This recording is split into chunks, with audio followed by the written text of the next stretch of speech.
पर ईरान के फोर्डो परमाणु केंद्र को लेकर ट्रंप का बयान आ गया है।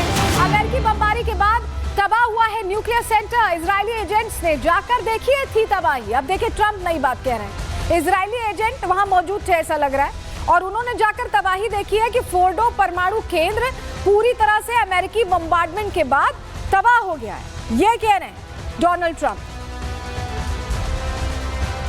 लेकिन डोनाल्ड ट्रंप इसको लेकर फिर से अलग अलग बातें कह रहे हैं। एक बार सुनिए जरा उनकी तरफ से क्या बयान दिया गया।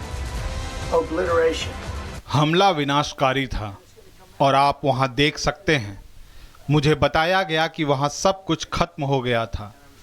लोग हमले के बाद वहां गए थे और वो कहते हैं कि वहां सब कुछ विनाशकारी था। लेकिन ट्रंप जो बातें कह रहे हैं कि फोर्डो तबाह हो गया, ऐसा हो गया, वैसा हो गया, उसकी सच्चाई कुछ और है। और ये कोई और नहीं, अमेरिकी मीडिया ही कह रही है। क्या कह रही है अमेरिकी मीडिया, जान लीजिए।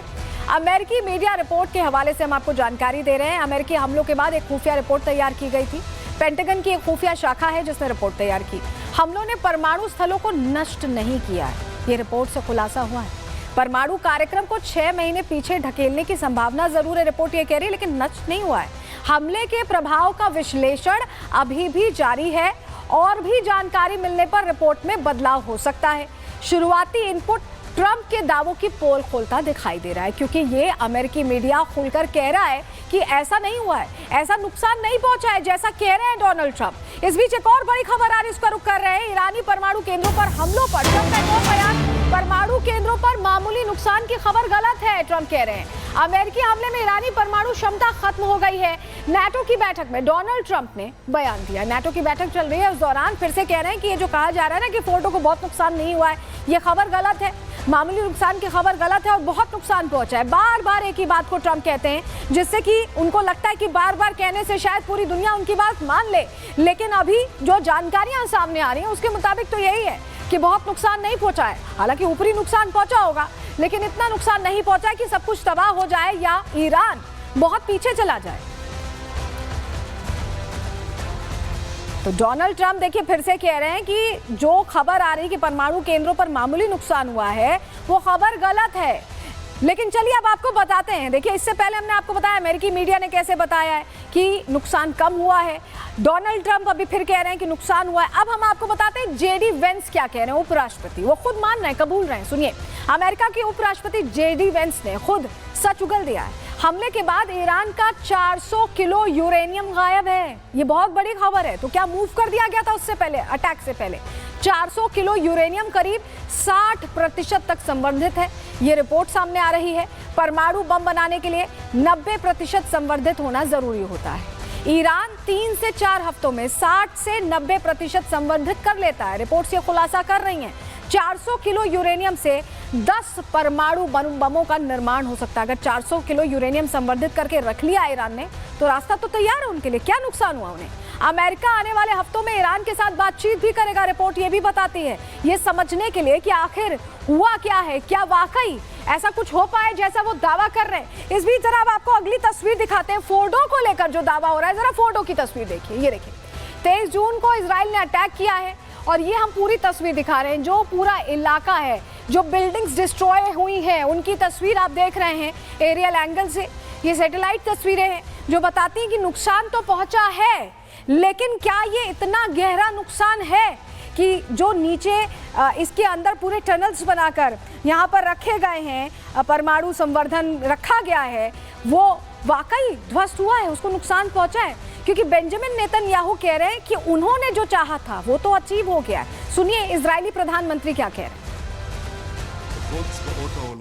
हम शेर की तरह उठे और हमारी दहाड़ ने तेहरान को हिलाकर रख दिया। यह युद्ध दुनिया की सभी सेनाओं को सिखाया जाएगा। हमने अराक, नतांज और इस्फहान में महत्वपूर्ण सुविधाओं को नष्ट कर दिया। हमने एक ऐतिहासिक जीत हासिल की। हमने 2 तात्कालिक खतरों को दूर किया। फोर्डो में भूमिगत संवर्धन स्थल को नष्ट कर दिया गया है। अगर कोई परमाणु परियोजना को पुनर्जीवित करने की कोशिश करता है तो हम उसी ताकत से काम करेंगे। तो नेतन्याहू तो कह रहे हैं कि इजराइल जो चाहता था वो हो गया, लेकिन अमेरिका के दावे खोखले साबित होते दिखाई दे रहे हैं। इधर ईरान में जश्न का माहौल है।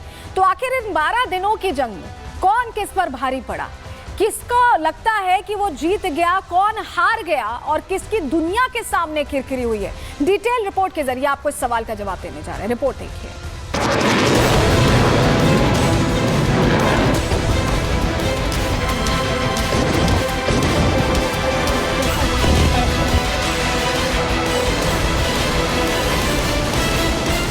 इजराइल का जंगी खेल, युद्ध में ईरान हुआ फेल।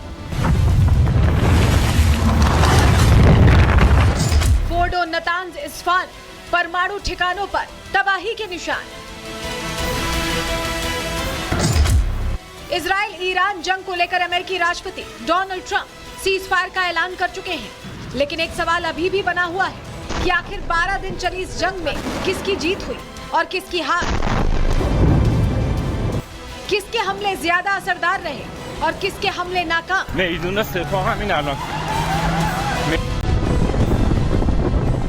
किसने अपना लोहा मनवाया और कौन बैकफुट पर आया।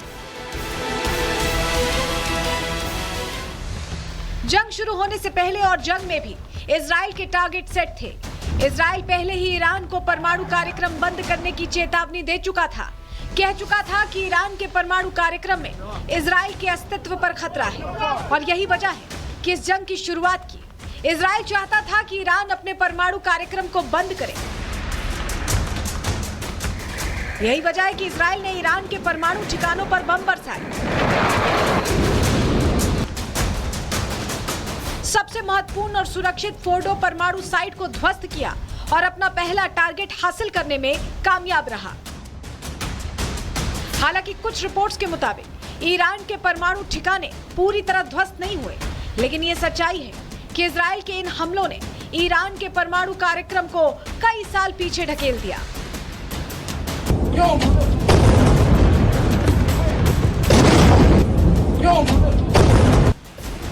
इजराइल ने हमला किया तो ईरान ने भी पलटवार किया। एक के बाद एक इजराइल पर कई बैलिस्टिक मिसाइलें दागी, जिसका जवाब इजराइल ने भी जोरदार दिया।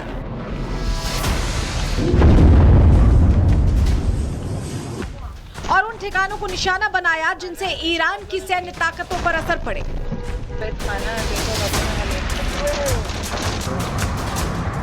इसी का नतीजा था कि इजराइल ने ईरान के पीरा शहर पर अटैक किया और बैलिस्टिक मिसाइल बनाने वाली फैक्ट्री को पूरी तरह से तबाह कर दिया, जिससे ईरान को बड़ा धक्का लगा। इजराइल यही नहीं रुका, उसका अगला टारगेट था ईरान की सैन्य लीडरशिप, और इसी को खत्म करने के लिए ईरानी आर्मी के टॉप कमांडर को निशाना बनाया गया, जिसमें IRGC के commander major general Hussain Salami, ईरानी सेना chief Mohammad Bagheri, major general Gholam Ali Rashid, air force chief Amir Ali Hajizadeh को निशाना बनाने में इजराइल सफल रहा। परमाणु ठिकाने ईरानी सेना के बाद इजराइल का अगला टारगेट था ईरान के सुप्रीम लीडर खामनेई, जिनके करीबी लोगों को भी इजराइल मार गिराने में कामयाब रहा। इजराइल ने उन लोगों को भी मार गिराया जो खामनेई के राइट हैंड माने जाते थे।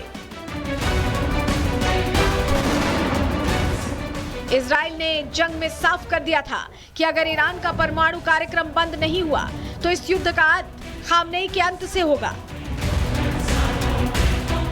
इसी का नतीजा हुआ कि जो खामनेई इजराइल को खुली चुनौती देते आ रहे थे, उन्हें अपने परिवार के साथ बंकर में छिपकर अपनी जान बचानी पड़ी। और फिर भी जब खामनेई को कोई रास्ता समझ नहीं आया तो अपने उत्तराधिकारियों की तलाश शुरू कर दी। ईरान के साथ इस युद्ध के बीच इजराइल ने मिडिल ईस्ट में अपने दुश्मनों को भी एक डायरेक्ट मैसेज दिया। संदेश दिया कि दुश्मनों के खिलाफ तेल अवीव और वॉशिंगटन एक साथ है। ट्रंप और नेतन्याहू की दोस्ती इतनी गहरी है कि जो भी इजराइल की तरफ आंखें उठाकर देखेगा तो उसको इजराइल के साथ साथ अमेरिका का भी सामना करना पड़ेगा। और ऐसा इस युद्ध में हुआ भी, जब इजराइल की तरफ से अमेरिका ने ईरान के परमाणु ठिकानों पर B-2 बॉम्बर से बमबारी की।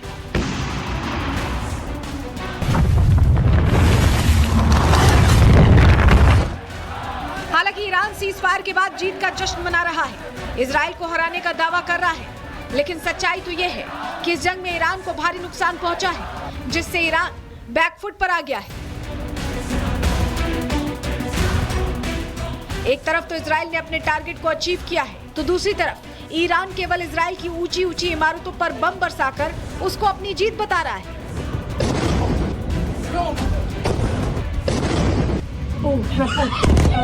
हकीकत तो ये है कि अभी तक ईरान अपने हमलों की कोई उपलब्धि नहीं गिनवा पाया है और इस जंग में उसको फायदे से ज्यादा नुकसान झेलना पड़ा है।